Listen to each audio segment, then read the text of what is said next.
దేవేంద్రుడు ఐశ్వర్యాన్ని కోల్పోయాడు. కోల్పోయిన తరువాత తాను పడినటువంటి కష్టాలకి తానే పశ్చాత్తాపాన్ని పొంది తిరిగి మళ్ళీ లక్ష్మీదేవి యొక్క అనుగ్రహం పొందడానికి కావలసినటువంటి విధానాన్ని తెలుసుకోవడానికి చతుర్ముఖ బ్రహ్మగారిని ఆశ్రయించాడు. ఆయన సృష్టికర్త. మీరు ఎప్పుడైనా పౌరాణిక వాంగ్మయం చూస్తే మీకు ఒక విషయం కనపడుతుంది. ఏదైనా సమస్య ఏర్పడితే మొట్టమొదట అందరూ కూడా బ్రహ్మగారి దగ్గరికి వెడతారు. ఆయన ఒక మార్గాన్ని చూపిస్తాడు. ఇదిగో మీరు ఇలా వెళ్ళండి అని చెప్తూ ఉంటాడు.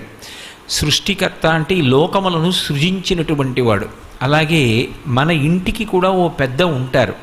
ఒక సమస్య ఏర్పడినప్పుడు ఆ ఇంటి పెద్దని ఆశ్రయించి వారు ఇచ్చినటువంటి మార్గదర్శనంలో మనం ప్రవర్తించగలగాలి. అది గుణములను కలిగి ఉండుట అంటే వారి మాట మీద ఒక విశ్వాసం, వారి మాట మీద ఒక గౌరవాన్ని ఉంచడం, వారికి పెద్దరికాన్ని ఇవ్వడం. అంతేకాని వయస్సుని దృష్టిలో పెట్టుకుని కేవలం ఏదో యాంత్రికంగా ఒక నమస్కారం చేసి వారి మాట తిరస్కరించడం కాదు. వారు అనుభవంతో చెప్పినటువంటి మాటకి ఒక ప్రాధాన్యత ఇచ్చి పరిశీలించగలిగినటువంటి అధ్యవసాయంతో కూడుకున్నటువంటి బుద్ధిని కలిగి ఉండేటటువంటి స్థితికి వినయము అని పేరు. అటువంటి స్థితిని పొందాలి. అందుకే బ్రహ్మగారిని వెళ్ళి అడుగుతారు. బ్రహ్మగారు శ్రీ మహావిష్ణువుని ఆశ్రయించమన్నారు. వాళ్ళందరూ శ్రీ మహావిష్ణువుని స్తోత్రం చేశారు. మీరు జాగ్రత్తగా గమనిస్తే అనేక సందర్భాలలో అసలు శ్రీ మహావిష్ణువు దర్శనమివ్వరు, ఆయన వాక్కు వినపడుతుందంతే. ఈ సందర్భంలో ఆయన ఒక మాట చెప్పారు. పోగొట్టుకున్నటువంటి లక్ష్మిని తిరిగి పొందాలి అంటే క్షీరసాగర మథనం చెయ్యాలి. ఆ క్షీరసాగర మథనం చెయ్యాలి అంటే దానికి కొన్ని సంభారములు కావాలి. ఆ పాల సముద్రంలోకి పట్టుకెళ్ళి అనేకమైనటువంటి లతలు, ఓషధులు మొదలైనటువంటి వాటిని నింపాలి. తర్వాత మందర పర్వతాన్ని కవ్వంగా చేసుకోవాలి. వాసుకుని తీసుకొచ్చి తాడుగా చుట్టాలి.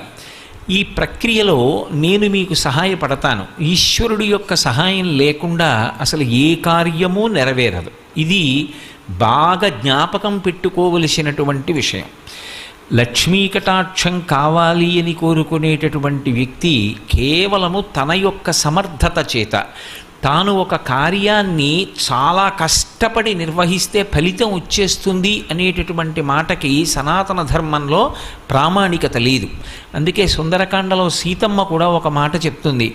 కచ్చిదాశాస్తి దేవానాం ప్రసాదం పార్థివత్మజ కచ్చిత్ పురుషకారంచ దైవంచ ప్రతిపద్యతే అంటుంది. పురుషకారమునకు దైవము యొక్క సహాయము తోడు కావాలి. నేను నా వంతు ప్రయత్నం నేను చెయ్యాలి. కానీ ప్రయత్నం చేసేటప్పుడు ఒక్కటి జ్ఞాపకం పెట్టుకోవాలి.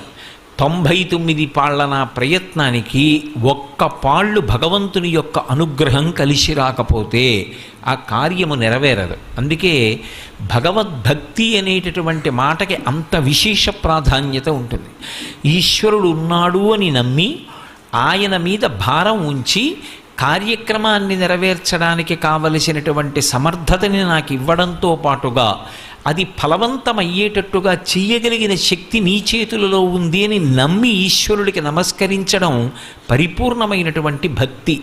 అందుకే మీకు నేను తోడుగా ఉంటాను అన్నారు శ్రీ మహావిష్ణువు. అందుకే క్షీరసాగర మథనంలో ఎప్పుడెప్పుడు వైక్లభ్యములు ఏర్పడతాయో అప్పుడప్పుడు ఆయన వచ్చి ఆదుకుంటారు. ఒకప్పుడు ఆ మందర పర్వతం పాలసముద్రంలోకి దిగిపోతోంది. ఆదికూర్మమై వచ్చి నిలబడ్డారు.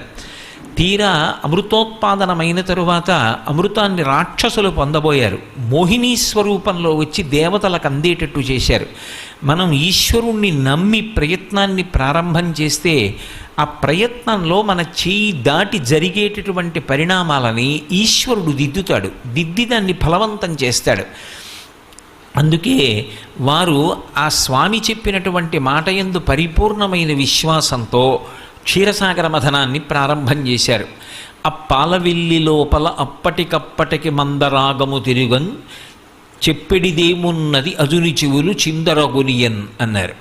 ఆ మందర పర్వతాన్ని పాలసముద్రంలోకి దించి వాసుకుని చుట్టి ఆ క్షీరసాగర మథనం చేస్తుంటే వచ్చినటువంటి చప్పుట్ట ఎంత భయంకరంగా ఉందంటే ఆఖరికి సమాధి స్థితిలో ఉండి సృష్టి చేసేటటువంటి చతుర్ముఖ బ్రహ్మగారి చెవులు కూడా గింగురుమన్నాయిట. అప్పాలవెల్లి లోపల అప్పటికప్పటికి మందరాగము తిరిగెన్ చప్పుడు నిండెన జాండము చెప్పిడిదే మజుని చెవులు చిందరగొనియన్. బ్రహ్మాండమంతా కూడా చర్ చస్ అనేటటువంటి చప్పుళ్లతో నిండిపోయింది.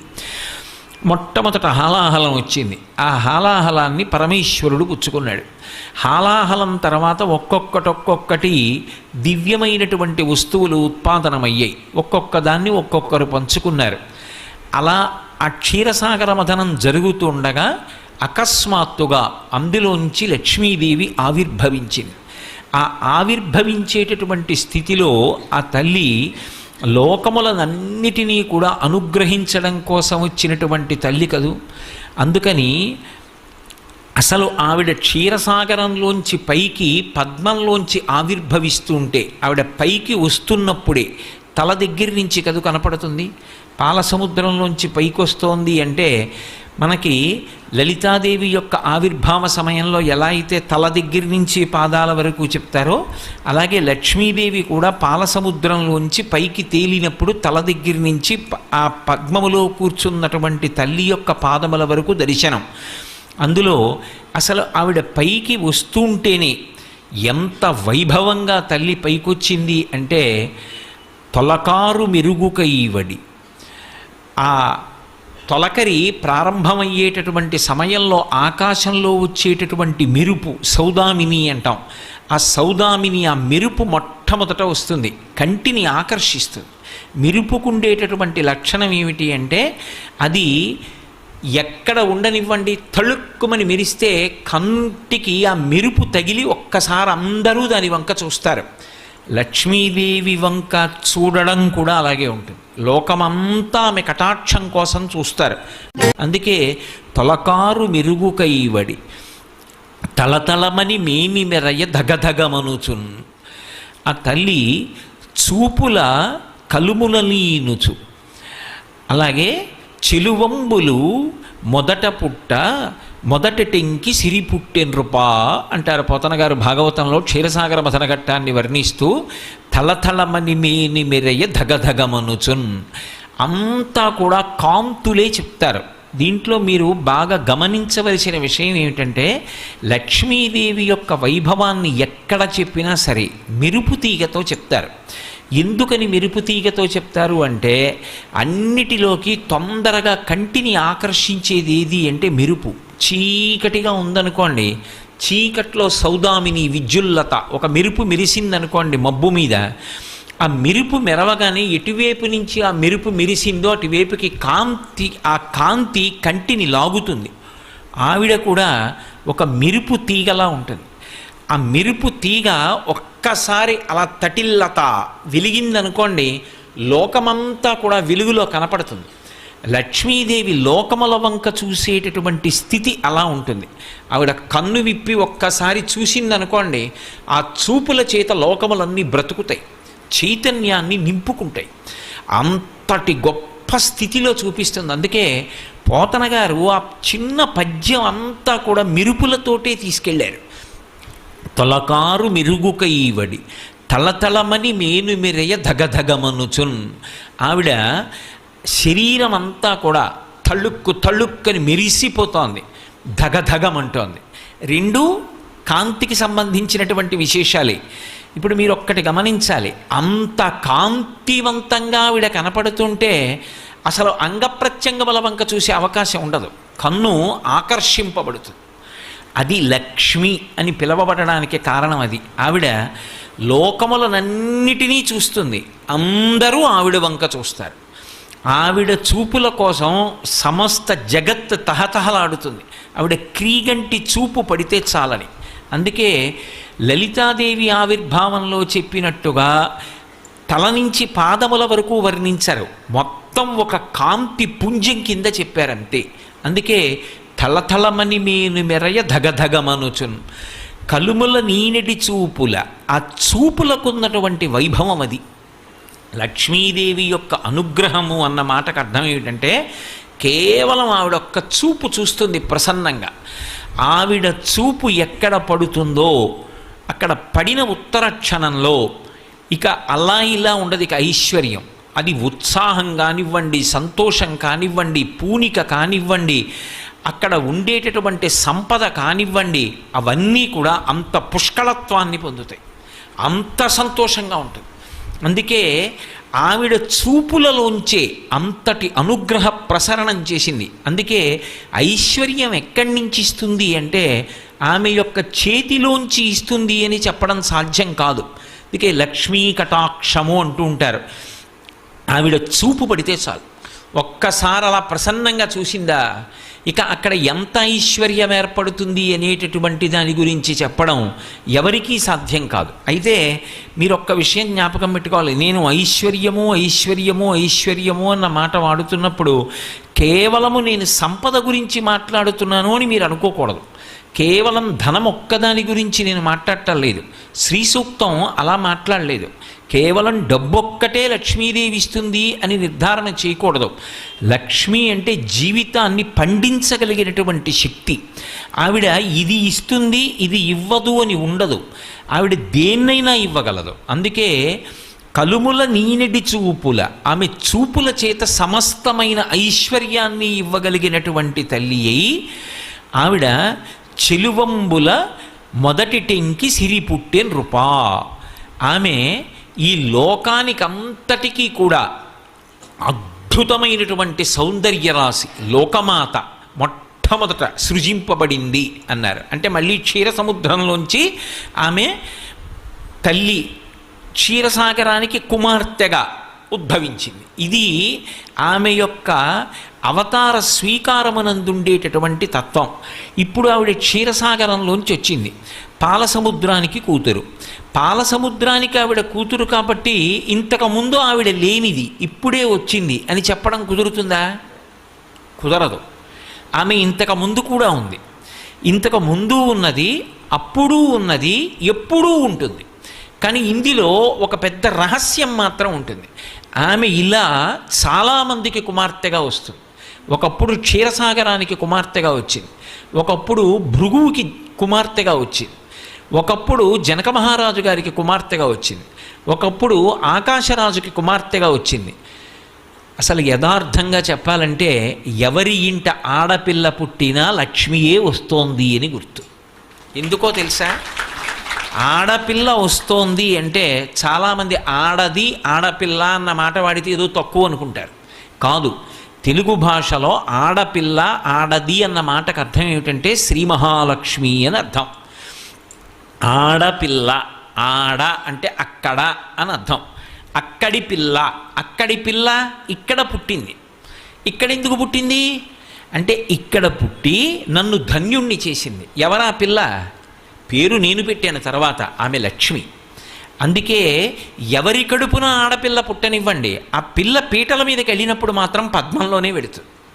పద్మంలో తీసుకెడతాను తప్ప ఏ ఇంటా కూడా ఆడపిల్లని పెళ్లి పీటల మీదకి తీసుకెళ్ళేటప్పుడు నడిపించి మాత్రం తీసుకెళ్లరు. ఎవరి ఇంట పుట్టినా లక్ష్మియే పుట్టింది. పుట్టి ఆమె నారాయణుడికి మాత్రమే చెందుతుంది. ఆమె మహాపాతివ్రత్యం అటువంటిది, నిత్యానపాయని. ఆమె శ్రీమన్నారాయణుడికి ఇల్లాలు. ఆ నారాయణుడు ఎక్కడో ఆవిర్భవించి ఉన్నాడు, పెండ్లి కుమారుడు. అందుకే వయసులో మామగారు పెండ్లి కుమారుడి కన్నా పెద్దవాడైనా పిల్లనిచ్చేటప్పుడు లక్ష్మిని నారాయణునికి ఇస్తున్నానని కాళ్ళు కడిగి తీర్థాన్ని పుచ్చుకుంటాడు. లక్ష్మి ఎప్పుడూ నారాయణుడికి పక్కకే చేరుకుంటుంది. అందుకే ఆ తల్లి కూడా నారాయణుని దగ్గరికి వెళ్ళిపోతుంది. కానీ ఎంతమందికైనా కుమార్తెగా వస్తూ ఉంటుంది. ఎంతమందికైనా కుమార్తెగా వచ్చి ఎవరెవరికి కుమార్తెగా వచ్చిందో వాళ్ళని అనుగ్రహిస్తుంది. అందుకే మీరు చూడండి, 2 రకాలైనటువంటి అదృష్టాలు ఇవ్వాలి అనుకుంటే ఆడపిల్లగా వస్తుంది. ఒకటి, సాక్షాత్ లక్ష్మీదేవి ఇంట్లో పుట్టింది. అందుకే మగపిల్లవాడికి చేయడానికి అలంకారములు తక్కువ ఉంటాయి, ఆడపిల్లకి చేయడానికి అలంకారాలు చాలా ఎక్కువగా ఉంటాయి. ఆడపిల్ల ఇంట్లో తిరుగుతోందనుకోండి, లక్ష్మీదేవిది తిరిగినట్టే. ఒకటి, ఆ పిల్ల పుట్టిన వేళ, ఆ పిల్ల తిరిగిన వేళ సాక్షాత్ లక్ష్మీదేవి ఇంటికి వచ్చిందని గుర్తు. 2, ఆడపిల్ల పుట్టింది అంటే ఆ పిల్లని ఎక్కడికి చేరుస్తున్నారు? ఎవరో ఓ పేరున్నవాడికి కాదు ఇస్తున్నది, సాక్షాత్తు నారాయణ స్వరూపాయ వరాయ. ఆ వరుడు నారాయణ స్వరూపుడు. ఇప్పుడు లక్ష్మిని నారాయణుడి పక్కకి చేర్చారు. ఆ చేర్చిన కారణం చేత ఏమైంది? దశ పూర్వేషాం దశాపరేషాం, 10 తరాలు నా తర్వాత వచ్చేవి, 10 తరాలు నా ముందున్నవి, నేను ఒక తరం, 21 తరాలు ఉద్ధరింపబడ్డారు, ఉన్నత లోకాలకి వెళ్ళారు. ఏది మగపిల్లవాడి విషయంలో చూపించండి అలా ప్రమాణం. అలా చేయగలడా? సాధ్యం కాదు. అమ్మవారు అనుగ్రహిస్తే ఆ తల్లి వీళ్ళని నేను విశేషమైనటువంటి ఫలితము చేత సత్కరించాలనుకుంటున్నాను అనుకుంటే ఆడపిల్లగా వస్తుంది. అందుకే ఆడది ఆడపిల్ల ఈ మాటలు తక్కువతనమని ఎవడనుకున్నాడో నాకు అర్థం కాదు. అంతకన్నా గొప్ప మాట లోకంలో ఇంకోటి ఉండదు. ఆడపిల్ల అంటే నారాయణుని సొత్తు, శ్రీ మహాలక్ష్మి అని దానికి అర్థం. కాబట్టి ఇప్పుడు ఆ పిల్ల ఇక్కడ పుట్టింది, అక్కడికి వెళ్ళింది, ఇప్పుడు ఇక్కడ వంశాన్ని వదిలేసింది, ఇంటి పేరు వదిలేసింది, ఇక్కడ ఉన్నవారిని విడిచిపెట్టేసింది, భర్త చెయ్యి పట్టుకుని వెళ్ళిపోయింది. ఇప్పుడు ఆమె అక్కడ మహాపతివ్రత అయి ప్రవర్తించింది. ఎవరు తరిస్తారు? అంటే కేవలము అత్తవారు కాదు, ఆ పిల్ల నడవడి చేత 2 వంశములు తరిస్తాయి. పుట్టింటివారు మెట్టినింటివారు 2 వంశాలు తరిస్తాయి. అది మగపిల్లవాడి విషయం అయితే వాడు ఎక్కడ పుట్టాడో ఆ వంశం తరిస్తుంది. కానీ ఆడపిల్ల 2 వంశాలని తరింపజేస్తుంది. అందుకే అసలు ఆడపిల్ల వచ్చింది అంటే లక్ష్మీదేవే వచ్చింది. అందుకే శ్రీరామాయణంలో వాల్మీకి మహర్షి ఒక చమత్కారం చేయించారు. జనక మహారాజు గారు కన్యాదానం చేస్తున్నప్పుడు ఇయం సీత మమ సుత సహధర్మచరీతవా ప్రతీచ్ఛ చైనాం భద్రం తే పాణిం గృహ్ణీష్వ పాణిన పతివ్రత మహాభాగా ఛాయేవానుగతా సదా అన్నారు. మమ సుత దగ్గర నుంచి మీరు చూడండి, పేరు సీత. సీత అంటే నాగటి చాలుకు పుట్టింది, ఆవిడ పెట్టుకుంది పేరు. నిజానికి ఆ పుట్టిన పిల్ల లక్ష్మి. సీత లక్ష్మీవాచకం. నా ఇంట బిడ్డ పుట్టినా కూడా ఆడపిల్ల పుడితే ఆమె ఇయం సీత మమసుత, నాకు కూతురుగా వచ్చింది. ఎందుకని? నాకు అనుగ్రహాన్ని ఇవ్వాలనుకుంది. ఆడపిల్ల ఇంటికి వచ్చింది అంటే లక్ష్మీదేవి ఇంటికి వచ్చినట్టే. అందుకే మీరు వేదంలో ఉన్నటువంటి మంత్రాల తాత్పర్యాన్ని గమనిస్తే ఒక పిల్లవాడికి పెళ్ళయింది అంటే అతని ఐశ్వర్యమంతా ఎవరిది అంటే అతనిది కాదు, ఇల్లాలు అంటారు. ఆ ఇంటి యొక్క గృహిణికి చెందుతుంది. అందుకే ఒకప్పుడు దేవేంద్రుడు లక్ష్మీదేవిని దర్శనం చేసి స్తోత్రం చేశాడు. చేసినప్పుడు ఆవిడ నేను ఎక్కడెక్కడ ఉంటానో తెలుసా అని తాను ఎన్ని చోట్ల ఎన్ని రూపాలతో ఉంటుందో చూపించింది. చూపించినప్పుడు కైలాసే పార్వతీత్వంచ క్షీరోధే సింధుకన్యక స్వర్గే చ స్వర్గలక్ష్మిస్తం మర్చలక్ష్మిశ్చ భూతలే వైకుంఠే చ మహాలక్ష్మిర్దేవదేవీ సరస్వతి గంగా చ తులసీత్వంచ సావిత్రి బ్రహ్మలోకగా కృష్ణ ప్రాణాధిదేవీత్వం గోలువుకే రాధికా స్వయం రాసే రాసేశ్వరీత్వంచ బృందా బృందావని కృష్ణప్రియాత్వం భాండీరే చంద్రా చందనకాననే విరజా చంపకవనే శతశృంగే చ సుందరి పద్మావతి పద్మవనే మాలతీ మాలతీవనే కదంబమాలాత్వం దేవీ కదంబ కాననీపి చ రాజ్యలక్ష్మీ రాజగేహే గృహలక్ష్మీ గృహే గృహే ఇత్యుక్త్వా దేవతాః సర్వే మునయో వనవస్తథా రుర్దుర్నవదనా శుష్కకంఠో తాలుకాః ఇతి లక్ష్మీస్తవం పుణ్యం సర్వదేవైః కృతం శుభం ఎప్పటేత్ ప్రాతురుద్ధాయ సవైః సర్వం లభేత్రువం అభార్యో లభతే భార్యాం వినీతాం వసుతాం సతీం సుశీలాం సుందరీం రమ్యాం అతిసుప్రియవాదినీం పుత్రపౌత్రవతీం శుద్ధాం కులజాం కోమలాం వరాం అపుత్రో లభతే పుత్రం వైష్ణవం చిరజీవినం పరమైశ్వర్యయుక్తం చ విద్యావంతం యశస్వినం భ్రష్టరాజ్యో లభేద్రాజ్యం భ్రష్టశ్రీ లభతే శ్రియం అని తనకి ఫలశ్రుతి కూడా చెప్పాడు ఇంద్రుడు. ఈ స్తోత్రం లక్ష్మిని ఉద్దేశించి చదివింది కాబట్టి పెళ్లి కాని మగపిల్లలు ఎవరైనా ఈ స్తోత్రాన్ని నియమంగా అమ్మవారి దగ్గర చదివితే అతనికి భార్యగా ఎవరు రావాలి? ఎక్కడో లక్ష్మీదేవి పుట్టివాడు నారాయణుడు కావాలి. కాబట్టి ఎటువంటి పిల్ల భార్యగా వస్తుంది అంటే ఆమె సుశీలాం సుందరీం రమ్యాం అతిసుప్రియవాదినీం పుత్రపౌత్రవతీం శుద్ధాం కులజాం కోమలాం వరాం. ఆమె సుశీల, మంచి నడవడి కలిగినటువంటిది, చక్కగా మాట్లాడేటటువంటిది, పుత్రుల్ని పౌత్రుల్ని పొందేది, ఆ భర్త యొక్క ఆయుర్దాయాన్ని నిలబెట్టగలిగినటువంటి నడవడి కలిగినటువంటిది మహాపతివ్రత. అటువంటి స్త్రీ భార్యగా లభిస్తుంది. లక్ష్మీదేవి యొక్క స్తోత్రము అంత గొప్పదిగా వర్ణింపబడింది. అందులో ఆ తల్లి దర్శనమిచ్చింది. నేను ఎక్కడ ఉంటాను అంటే కైలాసే పార్వతీత్వంచ క్షీరోధే సింధుకన్యక. కైలాసంలో పార్వతీదేవిగా, వైకుంఠంలో లక్ష్మీదేవిగా, బ్రహ్మలోకంలో సరస్వతిగా, ఒక మహారాజు గారి దగ్గర రాజ్యలక్ష్మిగా, ప్రతి ఇంటి ఇల్లాలు గృహలక్ష్మి అయినప్పుడు ఐశ్వర్యమంతా ఎవరిది? ఆమెది. అందుకే ఇల్లు అన్న మాటకు అర్థం ఏమిటంటే ఇటకలతో కట్టినది ఇల్లు కాదు. ఇల్లు అన్న మాటకు అర్థం ఏమిటంటే గృహిణి, గృహముచ్యతే. గృహము అని ఎప్పుడు పిలుస్తారంటే దాని యందు ఇల్లాలు ఉన్నంత కాలమే గృహము. పురుషుడు ఎంత బడలిపోనివ్వండి, ఆమె నవ్వుతూ పిలిచి ఒక్క పాత్రతో కాస్త పళ్ళరసం ఇచ్చిందనుకోండి సేద తీరుతాడు. ఆమె ఒక్క నవ్వు నవ్విందనుకోండి సేద తీరుతాడు. ఆమె ఒక మాట మాట్లాడితే సేద తీరుతాడు. ఎంత ఐశ్వర్యం ఉండనివ్వండి, ఎన్ని కోట్లు ఉండనివ్వండి, ఆమె వెళ్ళిపోయిన తరువాత ఆ ఇంట్లోకి వెళ్ళినటువంటి పురుషుడికి ఏ మనశ్శాంతి ఉంటుంది? గృహము అంటే మేడ కాదు, భార్యయే గృహము. అందుకే గృహలక్ష్మి గృహే గృహే. లక్ష్మీదేవి దర్శనం ఎక్కడవుతుంది అంటే చాలా తేలిక.